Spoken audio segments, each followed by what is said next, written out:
31장 같이 우리 보도록 하겠습니다. 민수기를 보시면 이제 지지난 시간에 우리 봤죠. 그래서 이제 거의 가나안 땅에 들어가기 목전에 있는 것입니다. 목전에 있고요. 그렇기 때문에 이제 2차 인구조사를 합니다. 1세대가 다 죽었기 때문에 1세대의 1차 인구조사 말고 이제는 다 죽었기 때문에 2세대에 그 사람들의 인구를 조사하게 됩니다. 그래서 2세대를 인구조사하는 이유가 뭐냐? 바로 첫 번째는 전쟁에 나갈 만한 사람들을 조사하는 거기 때문에 지금 전쟁을 앞두고 있다는 걸 알 수 있습니다. 가나안에 들어가면 바로 이제 전쟁을 시작해야 됩니다. 뿐만 아니라 이 전쟁이 끝난 다음에 이제 가나안 땅을 정복하게 되어지면 그 가나안을 이제 기업으로 받습니다. 그렇기 때문에 하나님은 이 인구가 많은 지파들에게 더 많은 땅을 주시기 위해서 이 인구를 조사하게 하는 거예요. 그러니까 기업 분배를 위해서 지금 인구 조사를 한다라고 할 수가 있습니다. 그 인구 조사를 한 다음에 보니까 누가 등장했었냐면 슬로보앗이라고 하는 그 사람의 딸들이 등장을 했습니다. 이 슬로보앗이라고 하는 사람의 딸들이 왜 등장했냐면 여러 번 등장해요. 민수기 맨 마지막에도 또 등장하는데 기업 때문에 그렇습니다. 아직까지 기업을 받지 못했지만 분명히 하나님께서 기업을 주실 거라는 것을 믿었기 때문에 이 슬로보앗의 딸들이 이렇게 이야기합니다. 아들이 없다라고 우리에게 기업이 없다 그러면 우리 아버지의 이름이 이게 없어질 거 아니냐. 그러니까 우리에게 이 딸인 우리들에게 기업을 주어서 기업을 누르게 해달라 이렇게 이야기하는 장면들도 있었습니다. 이건 뭐에 대한 믿음이냐면 하나님이 반드시 약속의 땅 가나안을 주실 것이라고 하는 믿음에서 비롯된 믿음의 행동이었죠. 그 또 뒷 얘기가 뭐였냐면 이제 모세의 이야기였습니다. 모세도 마찬가지로 이제 하나님 말씀하시죠. 너는 저 느보산에 가서 가나안 땅을 바라본 후에 너는 그 다음에 너의 조상에게로 돌아갈 거다 이렇게 말했죠. 그럴 때 이제 모세가 뭐라고 얘기했냐면 하나님 저에게 그 저를 이을 수 있는 후계자를 좀 지명하여 주십시오 이렇게 이야기합니다. 이것도 모세가 가지고 있는 믿음이 있죠. 어떤 믿음이에요? 바로 자기는 못 들어가지만 2세대는 가나안 땅에 들어가서 거기서 하나님께서 주시는 복락을 누리며 살 것이라고 하는 그런 강한 믿음이 있었기 때문에 이 모세가 그런 요청을 하나님께 한 겁니다. 그때 하나님께서는 여호수아라고 하는 인물을 이제 모세의 후계자로 임명하여 뒤를 잇게 하신다 이런 얘기를 하고 있습니다. 이 이제 31장은요, 이제 거의 마지막 사명입니다. 모세의 마지막 사명이 이제 31장에 담겨 있는 것이고, 그렇게 해악을 끼쳤던 미디안 족속에 대한 원수를 갚는 장면이 이제 이 31장에 나와 있습니다. 미디안 족속, 어떤 건지 아시죠? 우상잼을 먹게 하고 가담하게 했던 사람들이 바로 다 미디안 족속이에요. 발락이라든지 발람이라든지 모든 사람들이 이제 미디안과 연관되어 있는 사람들이라는 걸 알 수 있습니다. 그래서 2절을 보시면 이스라엘 자손의 원수를 미디안에게 갚아라. 누구에게 지금 말씀하시는 거예요? 모세에게 말씀하시는 거예요. 그 후에 네가 너의 조상에게로 돌아갈 것이다. 지금 뭡니까? 바로 마지막 미션이라는 거예요. 모세가 이 마지막 사명을 한 다음에 이제 조상에게로 돌아가겠다 이야기를 하시는 거죠. 그랬을 때 이제 모세는요 사람들을 무장시킵니다. 그래서 3절에 보시면 전쟁에 나갈 사람들을 무장시키고 미디안을 치러 보내어 여호와의 원수를 갚게 보내는 거죠. 어떻게 무장을 시키냐면 각 지파에서 몇 명씩 바로 1000명씩 다 착출하여 선택하고 그 사람들을 무장시킵니다. 그럼 전체가 몇 명이겠습니까? 12,000명이나 되어지는 군대를 이제 미디안에게 적진으로 파송을 하는 겁니다. 그런데 이 전쟁은요 성격이 어떤 전쟁이냐면 무력으로 힘으로 무기로 하는 전쟁이 아니에요. 그걸 우리가 어떻게 할 수 있냐면 바로 6절이 좀 중요한데요. 모세가 각 지파에 1000명씩 싸움에 보내되 제사장 엘르아살의 아들 누굽니까? 비느하스. 그 남녀의 그 몸을 꿰뚫었던 하나님의 질투심을 가지고 꿰뚫었던 그 사람 비느하스가 이제 무엇을 가져가냐면 성소의 기구를 가져갑니다. 많은 사람들이 이거를 이제 언약궤라고 이야기하죠. 그래서 언약궤를 가지고 그 다음에 뭡니까? 하나님의 신호인 나팔을 가지고 적진으로 들어가게 됩니다. 그랬을 때에 이제 어떤 일들이 벌어지냐면 이제 거기서 정벌 전쟁을 다 벌였어요. 남자들을 다 쳐 죽입니다. 그리고 8절에 보시면 미디안의 5 왕들을 다 죽여요. 그러니까 미디안은요 한 족속으로 단일체로 되어 있는 족속이 아니라 여러 민족이 복합체로 되어 있는 그런 통일체적인 그런 민족인 미디안 족속이라는 것을 우리가 알 수 있습니다. 5 왕을 다 죽인 다음에 그 다음에 누굴 죽여요? 바로 그 전략을 짰던 그 간계를 짰던 발람이라고 하는 그 점술가까지 칼로 죽이면서 끝이 나는 거죠. 그러면서 8절부터 12절까지 보시면 거기를 노략질하고 탈취하고 성읍을 불지르고 이 촌락을 다 불사르고 이렇게 점령을 해서 들어가게 되는 것이죠. 그래서 12절에 보시면 그들이 사로잡은 자와 노략한 것과 탈취한 것들을 가지고 여리고 맞은편 요단 강가 모압 평지의 진영에 이르러 모세와 제사장 엘레아살과 이스라엘 자손의 회중에게로 나왔다라고 이야기합니다. 그러니까 거기를 완전히 헤렘 전쟁이죠. 다 죽이는 그런 전쟁을 감행하는 거예요. 보시면 이 전쟁의 성격이 2가지가 있는데요. 하나는 미디안, 하나님의 원수를 갚는 거가 하나가 있습니다. 왜? 우상 숭배하게 만든 민족들이었기 때문에 원수를 갚는 거예요. 2번째는 또 뭐가 있냐면 이 사람들이 지금 이거는요 아브라함의 언약의 성취예요.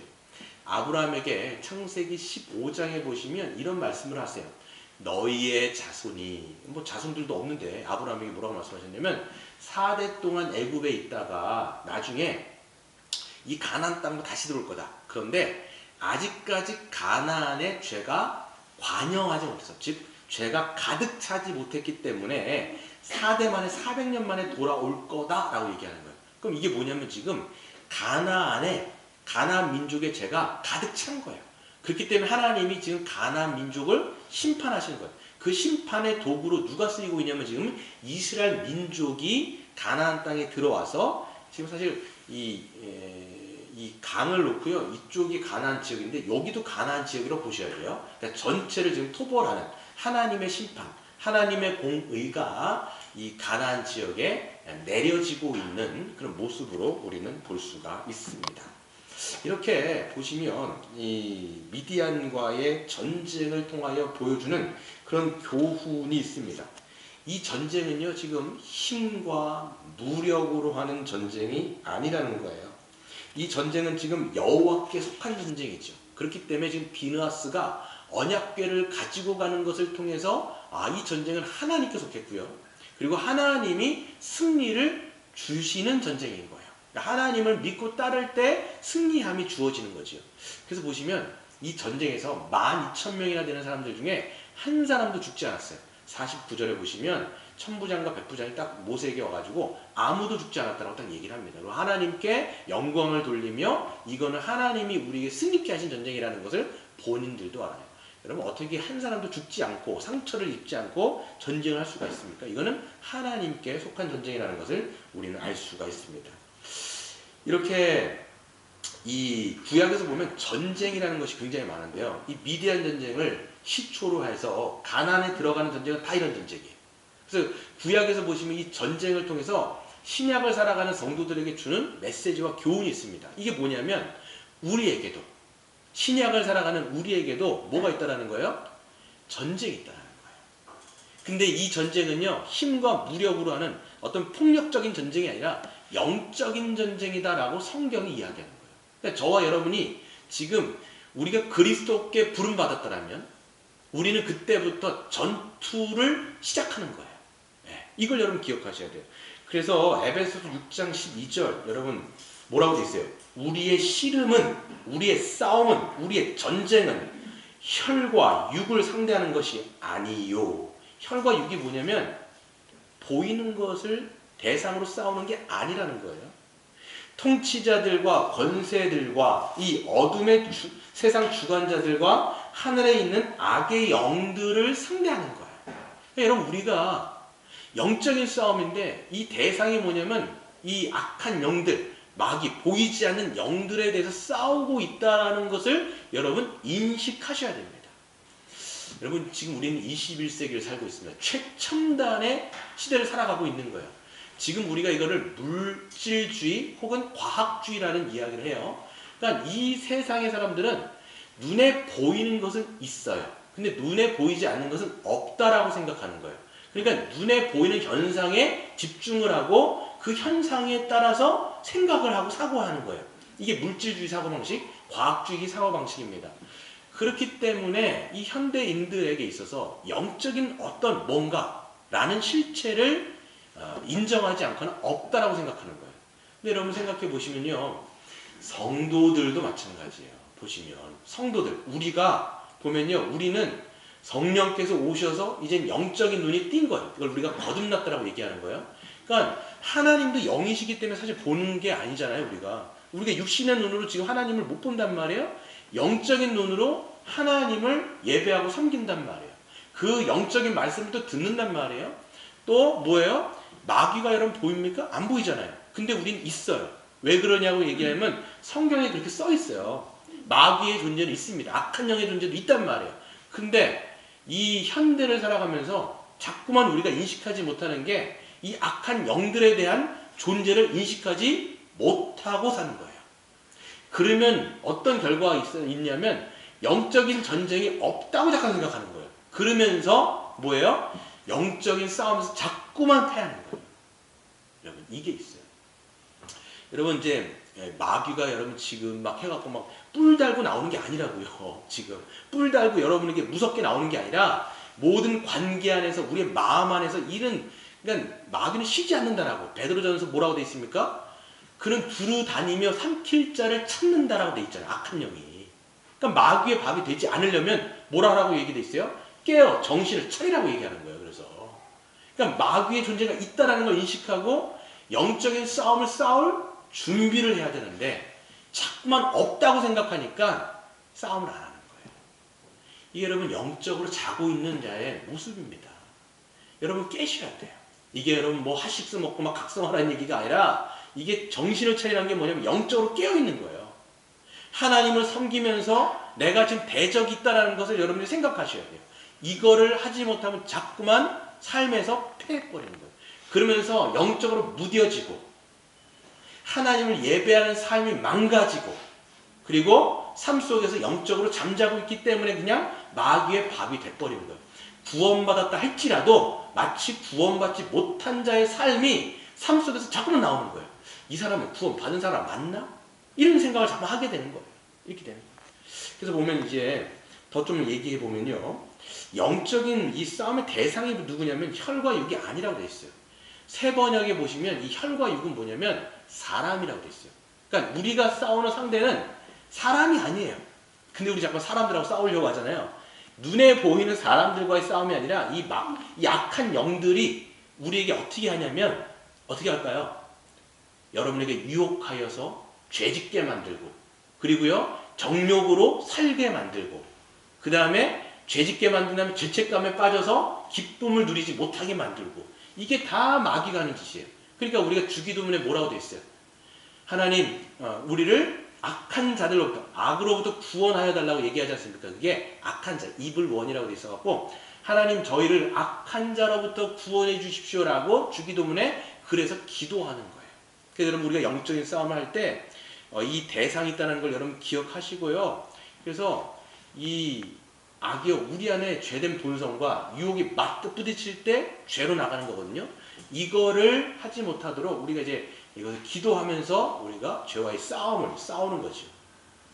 이게 마귀의 역할입니다. 또 뿐만 아니라 혈과 육과의 싸움이 아니라 이미 사단은요 거짓과 분열과 증오의 영입니다. 그렇기 때문에 누군가와 계속해서 여러분 미움과 갈등이 있다라면 또 관계의 이면들을 여러분 생각해 보셔야 돼요. 그래서 영적인 전쟁이 있는 겁니다. 시기와 질투가 자꾸만 난다든지 누군가 관계를 맺을 때 미움과 증오가 막 올라온다든지 적개심과 공격성과 보복하려고 하는 마음들이 계속 마음 안에서 생긴다면 이거는 그냥 사람과의 관계가 지금 아닌 거예요. 네. 사람과의 관계할 때 근데 혈과 육, 사람과의 싸움이 아니라 그 관계 이면으로 들어갈 때 거기 뭐가 있는 거예요? 영적 싸움이 있는 거예요. 여러분 안에 염려가 계속 난다든지 불안이 계속 있는다든지 내 안에 정말 이 쓴물들이 자꾸만 올라온다든지 그래서 내 안에 이 뭡니까? 이 안에 있는 불순물들이 계속 막 이렇게 올라올 때 누군가의 관계만 하면 자꾸만 그런 게 있어요. 그러면 그거는 영적 싸움이 시작됐다라는 것을 여러분 인식하셔야 돼요. 혈과 육의 싸움이 아니에요. 그 사람과의 문제가 아니라 영적 싸움인 거예요. 이걸 여러분들이 인지하지 못하면 계속해서 어떻게 보면 죄짓게 되는 거예요. 그런 문제들을 그냥 계속 내버려 두고 나는 영적 싸움이 아니라 그 사람과의 그냥 문제라고 생각을 하두고 그냥 말아버리는 거죠. 아니라는 거예요. 이걸 여러분이 인식해야 우리가 영적인 싸움들을 살아가는 거죠. 그래서 여러분 로마서 6장 13절에 보시면 뭐라고 되어 있냐면 너희 지체를 불의의 무기로 죄에게 내주지 말고 너희 자신을 죽은 자 가운데서 다시 살아난 자 같이 하나님께 드리며 너희 지체를 의의 무기로 하나님께 드려라. 이렇게 말씀하고 있어요. 그러니까 우리가 구원받은 지체라면 예수님 뭐라고 말씀하시냐면 너희의 몸을 불의의 지체, 그러니까 불의의 지체로 너희가 사용되지 말고 의의 지체로 드리라는 거예요. 다 관계 문제가 굉장히 많습니다. 관계에 있을 때 여러분 내가 막 어떤 마음이 다 든다고 그거를 막 그냥 감정을 폭발해낸다든가 이 모든 감정을 다 여과 없이 내준다면 이거는 불의의 무기로 쓰일 가능성이 커요. 네. 화낼 것 다 내고 짜증낼 것 다 내고 여러분 쓴물 내가 다 내고 이거는요 지금 영적 싸움에서 지고 있는 거예요. 이걸 인식하지 못하면 불의의 무기로 그러니까 공동체 안에서나 여러분 가정 안에서나 내가 하는 어떤 것을 통해서 영향을 준단 말이죠. 내가 지금 불의의 지체로 쓰이는지 아니면 내가 의의 지체로 쓰이고 있는지를 내 스스로가 판단해 보시고 생각해 보는 것이 굉장히 중요한 거예요. 그래서 여러분 영적인 싸움이 분명하게 있다. 이거는 그냥 막 눈에 보이는 어떤 것이 아니라 관계의 문제 안에서 우리 안에서 계속적으로 지금 싸우고 있다는 것을 인식하시기를 바랍니다. 두 번째. 그래서 보시면 이 사람들이 다 싸워갖고 이겼어요. 이겼는데 13절부터 24절에 보시면 문제가 생겼습니다. 이 사람들이 진영 안으로 들어오기 전에 이제 모세가 진영 안에 있다가 밖에 나가서 영접을 합니다. 그 사람들이 이제 싸움하고 뭐 천부장, 백부장들이 올 거 아니에요? 그 사람들 12,000명이나 되는 사람들을 이제 영접하러 모세가 갑니다.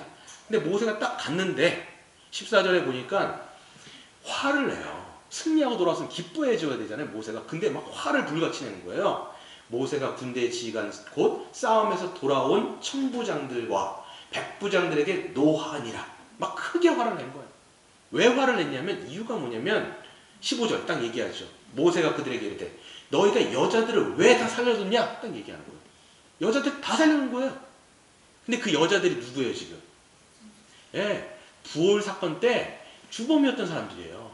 그 여러분 민수기 25장 때 보면 이제 발람의 꾀를 가지고 했지만 그걸 실질적으로 몸으로 움직여서 행동대장들이 누구였냐면 여자들이었어요.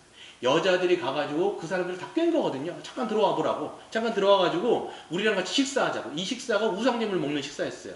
게다가 거기서 뭐 하게 만드냐면 그 우상에다가 절하게 만들고 그 다음에 어떻게 합니까? 그 음행 제사에 참여하는데 그 제사가 뭐냐면 음란한 제사인 거예요. 이 여인들하고 몸을 섞는 그런 음란한 제사를 만들었던 게 바로 장모님들이 누구냐면 이 여자들인 거예요. 근데 그 여자들을 다 살려놓은 거예요. 그러니까 모세가 머리 끝까지 화가 나가지고 싸움에 이기고 돌아온 사람들한테 막 불같이 역정을 내버렸어요. 하나님의 마음인 거예요 지금. 이게 그냥 자기 스스로 막 화딱지를 낸 게 아니라 하나님의 마음으로 화를 낸 거예요. 분노한 거예요. 이걸 우리가 의분이라고 얘기하죠. 의분. 이런 걸 막 한 거죠. 그래서 16절에 보세요. 보라, 이들이 발람의 꾀를 따라서 이스라엘 자손을 부올의 사건에서 여호와 앞에 범죄하게 하여 여호와의 회중 가운데 연병이 일어나게 하였느니라. 이것 때문에 여러분 24,000명이 죽었어요. 엄청난 불상사가 일어났음에도 불구하고 그런 여인들을 다 데리고 온 거죠. 그래서 모세가 뭐라고 얘기하냐면 그 여인들을 죽이라고 얘기합니다. 그래서 즉각 처단할 것을 이야기하고 그렇게 이야기하는 거죠. 그러면서 뭐라고 이야기하냐면 진영 안에 들어오기 전에 정결 규례를 지키라고 이야기하는데 이건 율법에 이미 레위기에서 주신 말씀입니다. 그래서 너희들 뿐만 아니라 포로들도 진영 안에 들어올 때는 셋째 날과 일곱째 날에 몸을 깨끗하게 하고 그래서 어떤 것들은 불에 지나갈 만한 것들은 불에 지나가게 하고 불에 탈 만한 것들은 물에 지나가게 해서 정결하게 해라, 깨끗하게 하라. 그런 다음에 들어오도록 모세가 그들에게 명령을 하는 것이지요. 여러분 보시면요, 이스라엘은 하나님 앞에 자신들을 걸려 넘어지게 했던 것들을 제거하지 않고 남겨뒀어요. 하지만 모세는 하나님의 마음으로 그것을 제거할 것을 명령했습니다. 이스라엘은 약속의 땅 가나안에 들어간 후에도 동일한 잘못을 저지르나요. 여러분 이제 여호수아를 통해서 가나안 땅에 들어갑니다. 가나안 땅에 들어가기 전에 하나님이 뭐라고 말씀하시냐면 너희는 가나안에 있는 민족들을 진멸하라. 남겨두지 말아라. 이렇게 말씀하세요. 이걸 우리가 헤렘 전쟁이라고 얘기해요. 남겨두지 말라는 거예요. 왜? 그들이 나중에 올무가 되어서 너희들에게 옆구리에 가시로 또 찔러서 너희들이 하나님을 섬기는데 분명히 장애가 될 것이기 때문에 그들을 다 척결하고 정벌해라. 이게 하나님의 명령이었습니다. 근데 사사기 1장을 딱 들어가면서 바로 뭐라고 되어 있냐면 므낫세 지파가 그들을 남겨두었으며 또 에브라임 지파가 그들을 쫓아내지 못하였으며 그리고 요셉 지파가 그들을 그냥 그 자리에 남겨두었으며 하나님 뭐라고 말씀하셨어요? 남겨두지 말아라 그랬죠. 근데 이 사람들은 남겨둔단 말이에요. 남겨둬요. 그래서 어떻게 됩니까? 거기 뭐라고 써있냐면 그들이 아예 결심을 하고 가나안 민족들이 결심하여 거기에 거주하였더라. 쫓아내지 않으니까 아예 거기에 터를 잡고 살아버린 거예요. 이 사람들이. 그러니까 하나님이 2장 3절에 뭐라고 말씀하시냐면 이렇게 말씀합니다. 내가 그들 안 쫓을 거야. 내가 그들 안 쫓을 거야. 하나님 명령은 누구 보고 쫓으라는 거예요? 당신들이 쫓으라는 거예요. 지금. 너희들에게 그 사명 줬으니까 너희들이 그것을 쫓아야 된다. 나는 안 쫓을 거야. 그런데 너희들이 그것을 쫓지 않으면 그것은 반드시 너희의 옆구리에 가시가 되고 올무가 되어서 너희들을 찔 거다. 이렇게 얘기합니다. 근데 여러분 사사기가 어떤 장면이에요? 여러분 사사기 책이 아주 영광스러운 책입니까? 아니면 이스라엘 백성들의 불명예스러운 책입니까? 굉장히 불명예스러워. 사사기에 완전히 하나님을 거의 배신하고 떠나는 책이 여러분 사사기예요. 사사기. 그러니까 이스라엘 백성이 안 쫓는 거예요. 영적인 싸움을 안 하는 거예요. 그러니까 하나님이 그걸 하라고 했는데 안 하는 거예요. 그러니까 그것이 끊임없이 그들을 찔러서 영혼을 너덜너덜하게 만드는 거예요. 여러분 우리도 마찬가지예요. 하나님께서 우리에게 주신 건 뭐냐면 우리 신앙에 있어서 이 제거하지 않고 남겨놓은 죄들이 분명히 있어요. 근데 이걸 우리가 하나님은 뭐라고 말씀하시냐면 남겨두지 말고 자꾸만 이것들을 몰아내라고 얘기하는 거예요. 우리 안에 있는 가나안 민족을 자꾸만 몰아내라는 거예요.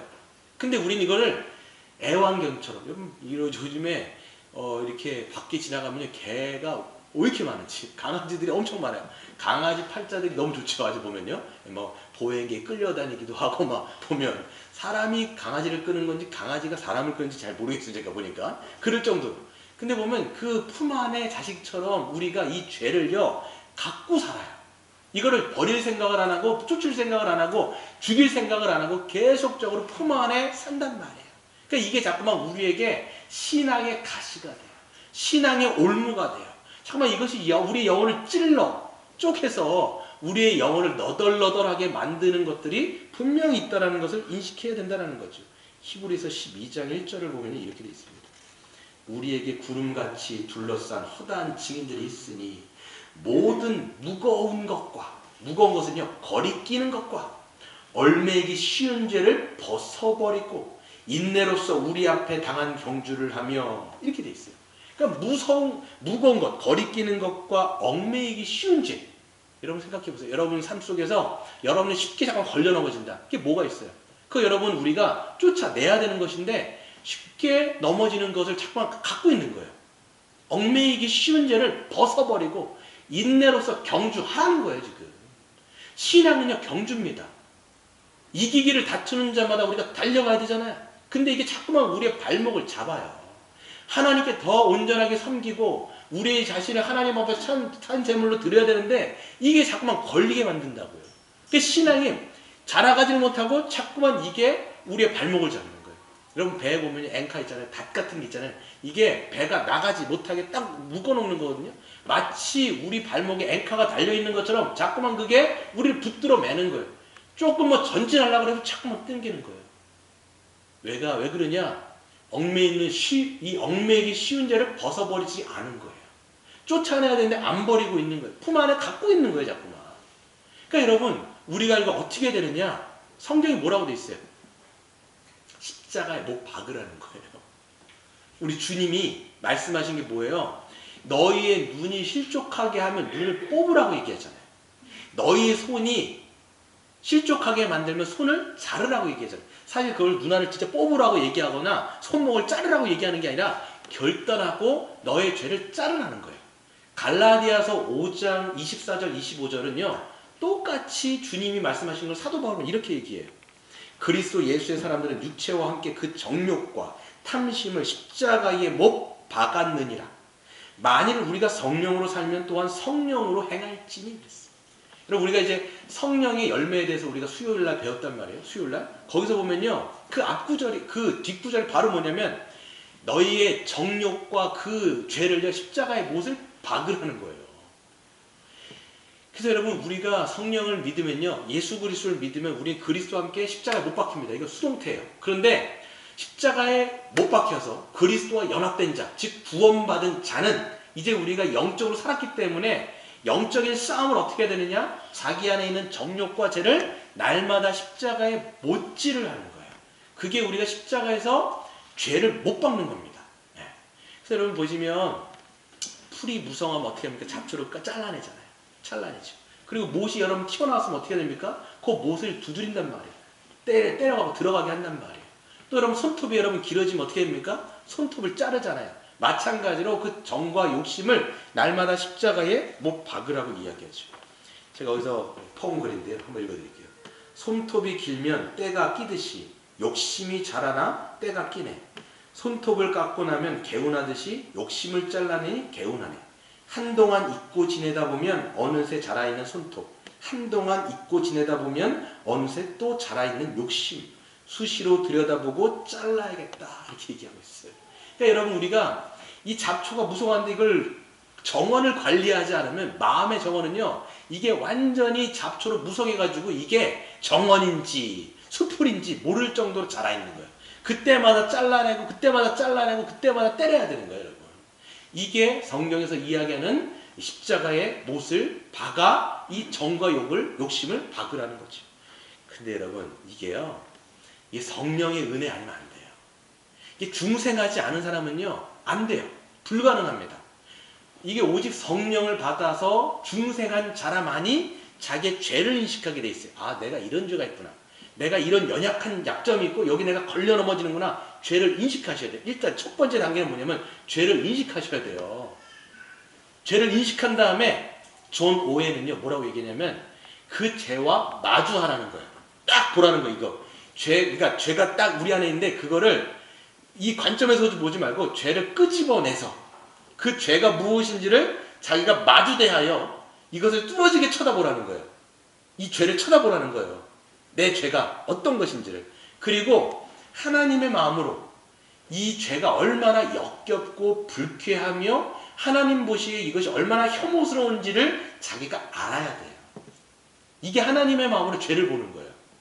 그게 아니라 죄를 물고 빨고 있으면 이게 그냥 더럽지 않아요. 근데 이거를 삼자 입장에서 딱 끄집어내는 그 동시에 이것이 하나님의 마음으로 보여지기 시작하는 거예요. 이게 여러분 은혜입니다. 사실 이 은혜예요.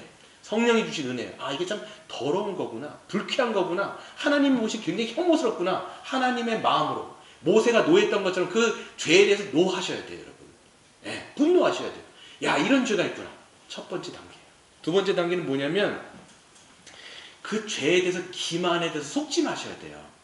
여러분 죄는요 얼마나 속이는지 몰라요. 발람과 같습니다. 엄청 속여요. 기만합니다.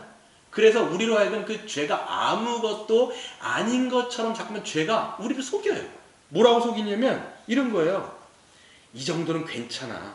다른 사람들은 다 그렇게 하는데 뭘 이런 거 갖고 그러냐? 라고 속여요. 야, 또 이렇게 얘기하죠. 이번 한 번만 더 한다고 뭐가 달라져? 이번 한 번만 더 괜찮아. 그러면서 또 짓게 만드는 거죠. 또 어차피 회개하면 되는 것 아니야? 어차피 용서받으면 되는데 뭘? 그냥 원래 그렇게 살았잖아. 그냥 그렇게 살아. 라고 얘기하면서 그 죄가 계속 우리에게 속이는 거예요. 괜찮다라고 얘기하고 한 번 더 지어도 괜찮다고 얘기하고 어차피 하나님은 은혜 하나님이라며 죄 짓고 또 회개해. 그러면서 이 죄로 넘어가도록 발판을 만듭니다. 이게 로마서 6장에 있어요. 죄는요 지렛대 역할을 해갖고 발판 삼아서 우리로 하여금 더 넘어가게 만드는 거예요. 이게 죄의 기만이에요. 여러분 속지 마세요. 속지 마세요. 여기서 우리는 딱 생각하셔야 돼요. 아니야. 이거 하나님 굉장히 불쾌하게 생각하셔. 이거 하나님 굉장히 역겹게 생각하셔. 이거를 어떻게 해야 되냐면 이 죄를 가지고 어디로 끌고 가야 돼요? 십자가로 가셔야 돼요. 십자가로 가서 어떻게 됩니까? 예수 그리스도를 못 박았던 그 못으로 그 죄를 어떻게 해야 돼요? 십자가에 단단히 못을 박는 거예요. 그게 여러분 성도가 성령 안에서 십자가에 그 죄를 못 박는 거죠. 여러분 죄는요 가만히 있지 않습니다. 여러분 잘 생각해 보세요. 죄를 여러분 탁 하면요 심리학에서는 이것을 금단현상이라고 얘기했죠. 마찬가지로 죄도 막 기승을 부리는 거예요. 가만히 있지 않습니다. 못 박힌데 가만히 있겠습니까? 막 그냥 지저대고 울부짖으면서 막 기를 쓰려고 얘기하죠. 그런데 어떻게 됩니까? 십자가에 못 박힌 사람을 여러분 상상 한번 해보세요. 십자가에 못 박히면 처음에는 막 울부짖고 막 기승을 부리게 하다가 점점 어떻게 돼요? 기가 빠져나가고 이 피가 빠져나가면서 점점 어떻게 됩니까? 힘이 없어지면서 빈도수가 점점 낮아지면서 이것이 이제 울부짖는 소리가 점점 작아지는 거예요. 이게 여러분 죄를 죽인다라는 얘기인 거예요. 이 존 오웬이라고 하는 분이 이 죄죽임이라는 책에서 이미 여러분 그분은 17세기 분이에요. 여러분 1600년도 사람이라고요. 그때부터 그런 이야기를 쭉 써오는 거예요. 성경을 보면서 우리가 어떻게 신앙생활에서 영적으로 싸우면서 살아가야 되는지 이거를 해야 된다는 거예요. 날마다. 그러면 이 죄가요 완전히 죽지 않아요. 오늘 아까 우리가 이 하이델베르크 신앙법에서 이야기한 것처럼 이거 언제 끝나는 거냐면 우리의 몸이 이 육신이 끝나는. 그래서 성도의 죽음은요 복되다라고 얘기한 게 뭐냐면 이제 우리가 이 죄된 몸이 죽어서 영광스러운 몸으로 부활할 것을 기다리지 않습니까? 그때까지 우리는 히브리서에서 말씀한 것처럼 인내함으로 지속적으로 해야 돼요. 근데 여러분 이게 뭐냐면 이 죄란 본성이 뭐냐면 미끼 같은 걸 계속 주잖아요. 우리가 강아지한테 뭐 이렇게 먹이 주는 것처럼 미끼를 계속 주면 그 미끼를 먹고 또 이게 또 기승을 부리는 거예요. 그때마다 못질하는 거예요. 이게 여러분 신자가 삶 속에서 하는 영적인 전쟁이다 라는 것을 생각하셔야 되는 것이죠. 근데 여러분 이것이요 공동체적으로도 같이 해야 되는 거예요. 혼자 여러분 개인적으로도 이 영적인 싸움을 하지만 공동체 안에서 우리가 뭘 하셔야 되냐면 이 은혜의 방편을 계속 은혜가 없으면 이걸 못해요. 복음과 은혜 가운데 성령의 은혜 가운데 말씀 듣고 은혜 받고 이 말씀을 통해서 이 영적인 싸움을 또 인식하고 또 성령의 은혜를 붙잡고 우리가 이 예배를 통해서 찬양하고 기도함을 통해서 또 소그룹을 통해서 함께 우리가 말씀으로 권면해주고 위로해주면서 어떻게 해야 됩니까? 그 말씀의 은혜 가운데 이 죄를 십자가에 못 박는 거예요. 그래서 여러분 이게 개인적으로도 해야 되지만 공동체적으로도 우리가 이 죄와의 싸움을 끊임없이 지속적으로 해야 하는 것이죠. 그래서 여러분 영적으로 이 싸움을 하지 않은 그래서 우리가 영적으로 죽어있거나 영적으로 잠자고 있다고 이야기하는데 영적으로 이런 것들을 하지 않을 때 분명히 이것이 올무가 돼서 여러분의 영혼을 찌르는 거예요. 그럴 때 여러분 어떻게 되느냐 여러분 우리가 잡초를 내버려두면 무성하게 돼갖고 이게 정원인지 수풀인지 모를 정도로 하나님의 영이 거하시는 성전인지 그렇지 않은 그건 아닌지 모를 정도로 너무 무성해지는 거예요. 여기 그렇죠? 그럴 때 여러분 영적으로 잠자는 자들의 특징이 있어요. 영적으로 잠자는 첫 번째 뭐냐면 말씀이 들리지 않습니다. 영적으로 자고 있는 거예요. 이게 안 들리는 거예요. 너무 영적으로 이게 막혀있기 때문에 그 말씀이 이제는 이 귀로도 이게 귀로 들리는 게 아니라 영적으로 안 들리는 거예요. 설교도 안 들리고 그리고 소그룹을 한다고 할 때 이게 뭔 말인지 모르겠고 이게 적용도 안 되고 그래서 이게 영적으로 잠자고 있는 거의 특징인 거예요. 그리고 그러다 보니까 여러분 삶의 예배가 망가져요. 그러니까 이런 예배를 드릴 때도 뭐 사실 이게 형식적인 거죠. 와서 기쁨으로 드리는 게 아니라 하나님의 말씀을 들으려고 온 것이 아니라 그냥 형식적으로 이것이 진행되어지는 그래서 결국은 종교적으로 바뀌어지게 되어지는 일들이 일어나는 거예요. 이게 여러분 영적으로 잠자는 자들의 특징인 거예요. 뿐만 아니라 믿음이 사라져요.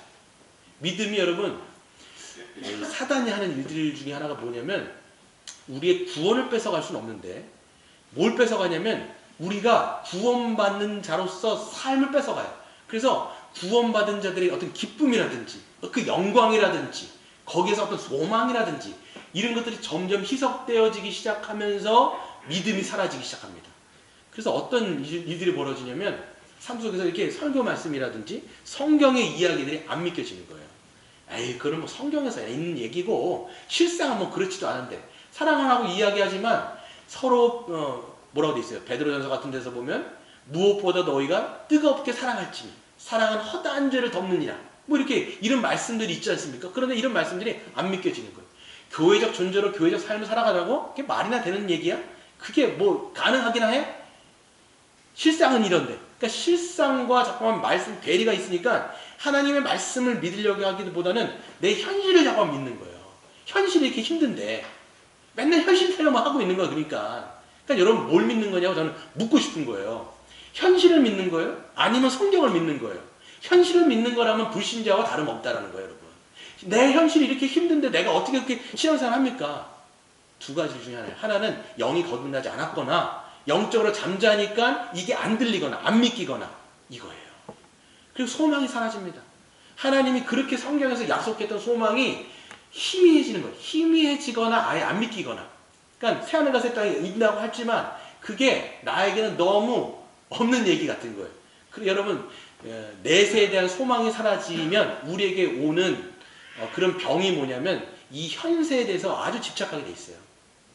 기독교인이 그래요. 그러니까 이 기독교는 내세에 대한 소망을 바라보게 만드는 게 기독교인데요.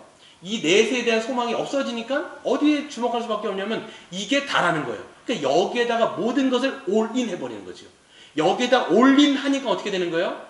여기에서 나오는 수많은 문제들 때문에 염려하기 시작하는 거예요. 그래서 염려가 여러분의 그 영혼을 찔러 쪼개버리는 거예요. 맨날 염려하고 불안해하고 걱정하고 두려워하고 이런 게 여러분 뭐냐면 영적인 싸움을 하지 않은 것에 또한 반증일 수 있어요. 믿음으로 여러분 영적인 전쟁을 하심으로 여러분 주님의 정원을 아름답게 가꾸는 여러분 되시기를 바랍니다. 마지막으로 한 가지 읽진 않았지만요. 전리품 분배를 합니다. 이제 많은 전리품을 갖고 와요. 전리품을 갖고 오는데 그거를 딱 반반을 자릅니다. 하나님이 모세에게 뭐라고 말씀하시냐면 이 전리품을 다 계수하는 거. 사람도 계수하고 짐승들도 계수하고 거기에 수많은 금이라든지 은이라든지 모든 것을 다 계수하라. 그리고 반을 딱 잘라가지고 반은 전쟁에 나간 군인들에게 주라. 그리고 절반은 회중들, 지금 이스라엘 백성들 있잖아요. 그 회중들에게 절반을 주어라. 이렇게 이야기합니다.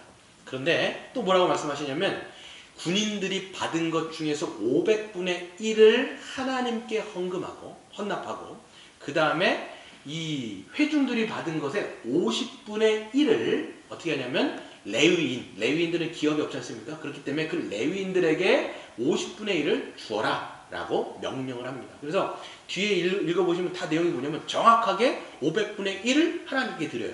그리고 정확하게 50분의 1을 그 레위인들에게 주는 장면들이 쭉 나와 있는 거예요. 그러면서 49절 같은 데 보시면 한 사람도 죽지 않았다. 백부장과 천부장이 싸움하면서 자기들이 놀란 거예요. 야, 이건 하나님이 함께 하셨기 때문에 우리가 승리했구나 라는 것들을 이제 고백하는 장면들이 담겨 있습니다. 여러분, 하나님은요 전쟁에서 승리하게 하시며 승리한 자들에게 전리품을 나눠주십니다. 이 전쟁이 하나님께 속한 전쟁이기에 이스라엘 편에서는 아무것도 할 것이 없는 게 결코 아니에요. 대장 되신 하나님이 진두지휘하시며 이끄시지만 이스라엘은 그 지휘에 맞춰서 순종하는 그 싸움이 바로 이 영적인 전쟁이죠. 하나님은 이스라엘의 순종을 통해서 승리와 함께 전리품을 선물로 주셔서 기쁨을 누리게 하시는 것이죠. 여러분, 우리의 영적인 전쟁도 마찬가지입니다. 이 영적 전쟁은 하나님께 속한 전쟁입니다. 하나님께서 모든 주권을 갖고 계세요. 그렇다고 우리가 아무것도 할 게 없는 게 아니라 그랬잖아요. 맞죠? 영적인 싸움, 하나님이 진두지휘하시고 승리도 주시는데 여기서 우리가 해야 될 것은 뭐냐면 영적인 싸움은 우리도 해야 돼요. 이기기를 다투는 자마다 절제하라 이렇게 얘기하지 않습니까? 또 너희가 죄와 싸우되 피 흘리기까지 싸우라 이렇게 얘기한단 말이에요.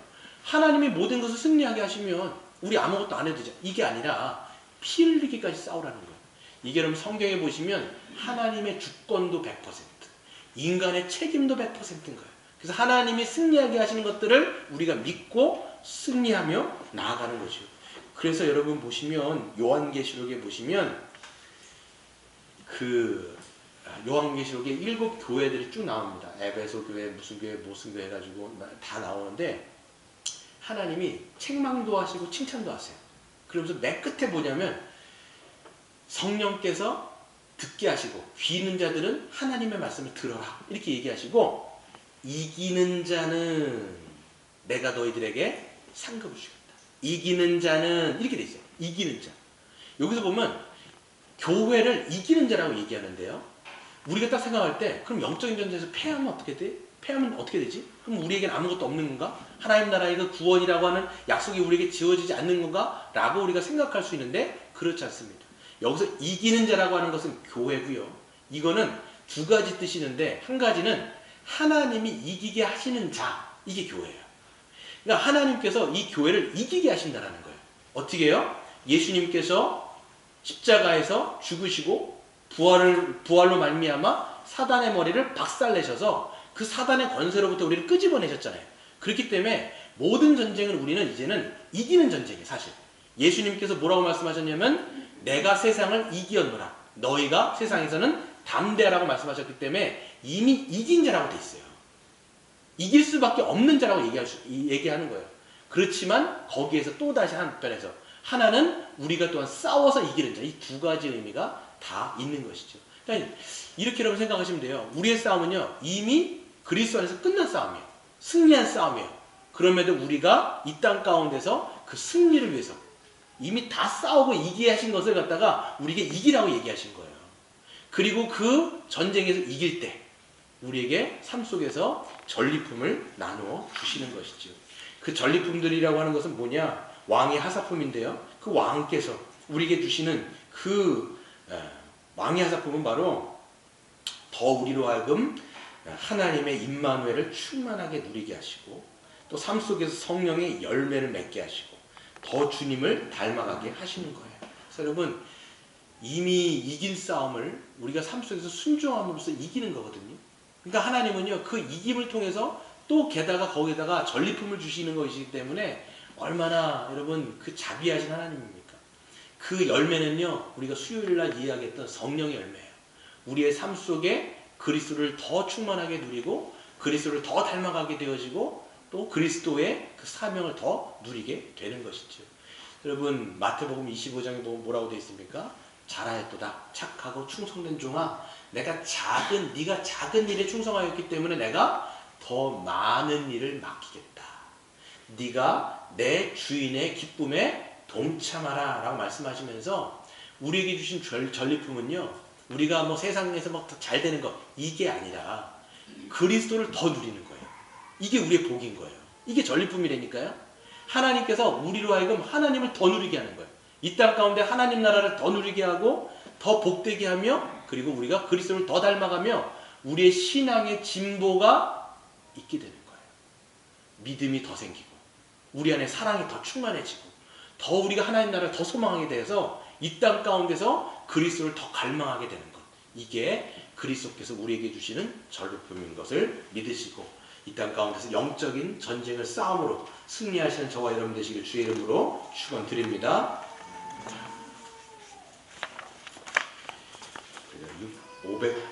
359장 같이 찬양하겠습니다. 359장